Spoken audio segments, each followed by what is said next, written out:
How's it going, Yankee fans? My name is Alex with my co-host here, Ryan Garcia. A somber morning for us as we kind of mourn the fractured foot of Matt Carpenter. Fouled a ball off his left foot yesterday, left after the first inning against the Seattle Mariners, and we are holding our breath to see how long he will be out. Of course, fractured foot could have Matt anywhere from 6 to 8 weeks, maybe longer. He is 36 years old, so it could take a little bit longer for him to recover from this injury, but, losing him in the lineup is devastating. He has been one of our best hitters this season from the left side of the plate. His pull rate, home run to fly ball ratio, all phenomenal. We're going to talk about that a little bit, what he's done and how the Yankees can supplement him. They're not going to be able to replicate his production on offense. He was hitting over 300 with over a 40% on base rate this season. These are stats that you just can't bring up random guys from AAA and replace. So this is going to be a big loss for us. Hopefully he can make a comeback and actually help us down the stretch, maybe in the playoffs as a DH. This is going to be tough to get around, especially with Stanton still coming back from injury. He has Achilles tendonitis, working his way back, doing some baseball activities, but yeah, there's no really set date for him to make a return. So, Ryan, before we discuss how devastating this is and how the Yankees are probably going to try and supplement the loss of Carpenter, how do you do that, my friend? I'm all right. These Seattle games, I think, have every Yankee fan tired. It's 10 o'clock, and when the game starts, the game ended, I think, at 1:40 or 1:50 yesterday. But, Carpenter is definitely a massive loss, right? This is a guy who, it's not, just his offense or, the fact, it's not just the raw numbers, the home runs, the average on base, the great at-bats he has. I mean, he makes pitchers work, man.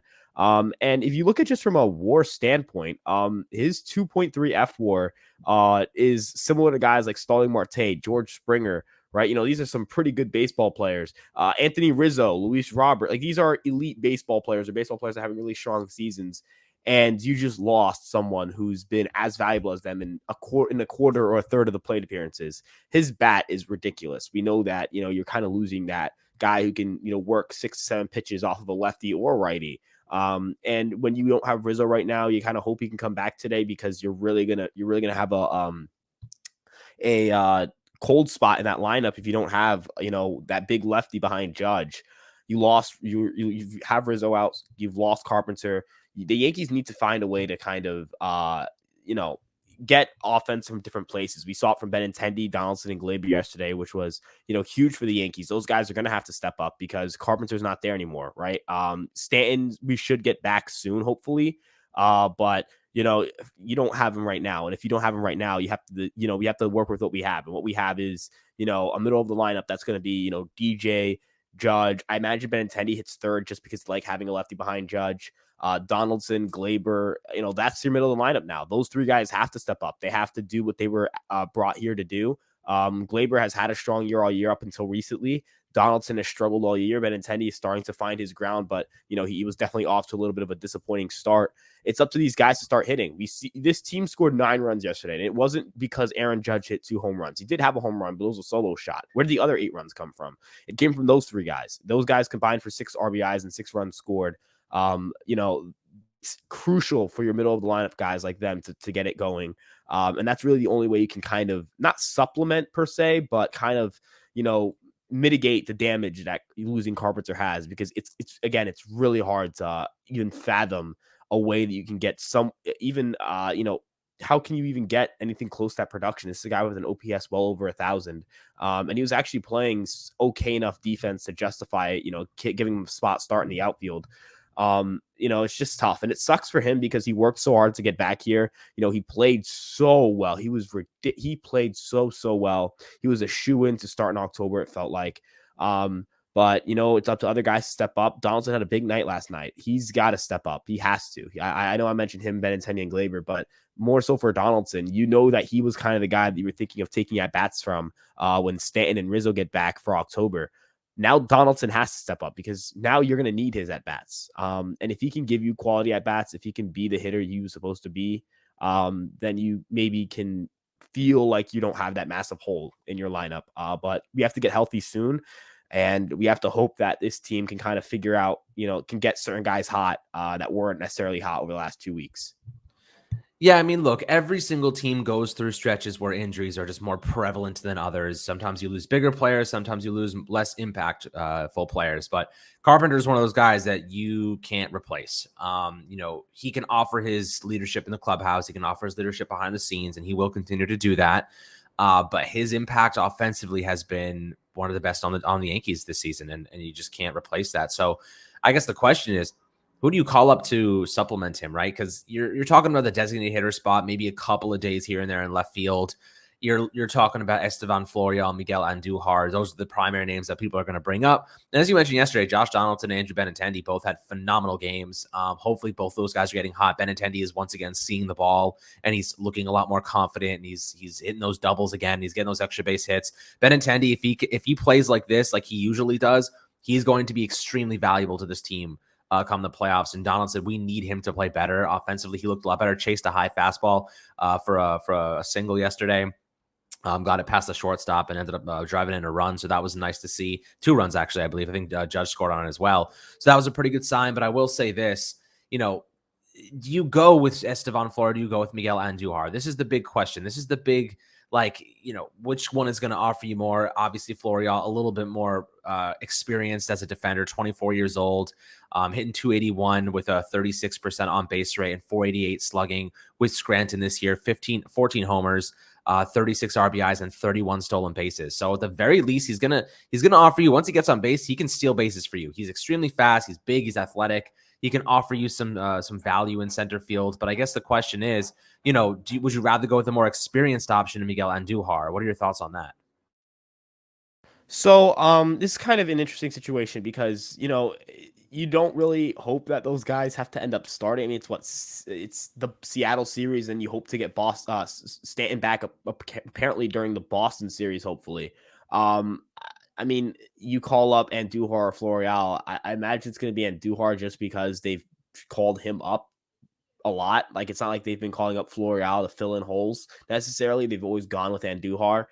That's been their first guy to go to. And so I don't imagine that changes. Would I give Florial a shot? Maybe, but he's very streaky. He's either red hot in AAA or he is ice cold. And when he's ice cold, he is unplayable. When he is red hot, he is like unbelievable. And you just kind of hope you catch the right stretch for him. And Duhar he's had a great AAA season, but it's like you kind of know he's not going to hit the major league level. The power at the major league level is just not there for some reason, right? You look at the AAA stats, he's hitting home runs in AAA. He's getting extra base hits, but it's not happening at the major league level. It's kind of weird. It's like he's changed his approaches, or he's a different hitter when he reaches a major league level. And that's just probably because he's not, he's a quadruple A player at this point. You kind of hope that you call up one of those guys and they just get sent down the second Stanton gets back, and Stanton gets back soon, because you cannot have Miguel Andujar hitting 4th or 5th for you for this team if you want to win baseball games. Seattle's no pushover, and I know Boston, they had devastating news that Sale's out for the rest of the season, but Boston's not a pushover either. That's not a team that's playing well, but Boston's not horrific, right? I think, there are very bad teams out there, and, I think, of Texas, or not even Texas. I think of, a team like Oakland, or a team like the Royals, the Tigers. I'm like, yeah, you should sweep those guys. The Red Sox are not that level of bad. They are still better than most teams in that 5th or 4th place in a division. So I think you kind of need to hope that if you call up Andujar, Florial, those guys are not playing much, because you definitely have the depth to not have to play them, right? You don't have to play. You could go Benintendi, Judge, and you can go with LeCastro in the outfield, I guess. I mean, depends on what they think of LeCastro, I guess. That's another thing, too. Do they send down LeCastro for Stanton? Because if they send down LeCastro for Stanton, could you maybe see a guy like Cabrera get called up? Because that call-up would stick long-term. But I don't know, man. Neither of those two guys really inspire much confidence in me. I'm just going to be honest with you. I don't want to be a Debbie Downer here, and I like the two of them as people. But, it's just not. They're not going to do much for this team. Yeah, I mean, we can hope, man. Definitely a pessimistic viewpoint, but I'll tell you what, we haven't given these guys enough time really to even get going, to get hot. Jumping from the AAA to major league level, it's an entirely different game, as the pitching would be, as the intensity from the fans. Andujar, we've seen have success in the past. Obviously he's been doing pretty well in AAA this year. But you're not bringing these guys up to be defensive players, right? Like, you're not, like, Carpenter was not defensively contributing. Every now and then they throw him into left field, but now you got Benintendi, so you don't need him. He was a DH. You just need the best hitter that you can possibly find to help this team as the DH until Stanton gets back, right? That's really the situation at hand. I would love to have Bader right now, so Hicks could just play DH. In that way you could really exercise that defensive quality that Bader has, but of course he's still injured. So I guess I'll ask you this: who is the best hitter on this team right now that isn't starting every day that they can use in the DH spot? That's a good question. So I'm looking at the infield. I have Donaldson. I got to map out this infield. Your first baseman right now is LeMahieu because Rizzo's out. I'm going to keep Rizzo as out until he plays, though I don't think he's going to have an IL stint. You have DJ, Glaber, IKF, and Donaldson in the infield. Trevino is your catcher. Your outfield now is Judge in right field, Hicks in left field. I guess you could put Judge in center, or a Hicks in center, Judge in right, and Benintendi in left. Hicks, I know it's had some struggles, but in that last game in St. Louis, and then even yesterday, he had some pretty good at bats. You kind of hope he's turning it around a little bit. And there's more of a track record of not being useless for entire seasons, the way Andujar's kind of been useless since 2018. Again, not to really dock the guy, the injuries have just gotten to him, right? Whatever surgery he had, after 2018, zapped his power because he used to be a guy who could hit the ball really hard. Florial, I think Florial's got more upside just because he's younger and we haven't seen as much of him. He's more of a question mark, but I think you and I can both agree the last thing this team needs is a guy who's going to expand the zone constantly and swing at everything, and swing and miss at everything. I think, but he could also be a guy who runs into 3 or 4 home runs in a 2-week stretch. He's just so, what am I going to get here? That I think the Yankees just kind of go kind of with Andujar because they kind of know what they're going to get, right? He's going to be a guy who's going to put the ball in play a lot, and maybe they value that. I don't really know. And you kind of know he can play left field. Florial's played center field his whole life. You're not going to just toss him in left field and say, figure it out. And then if you do toss him in center field, you have to sit Hicks or sit Benintendi, and you're not going to do that either. It doesn't really make much sense.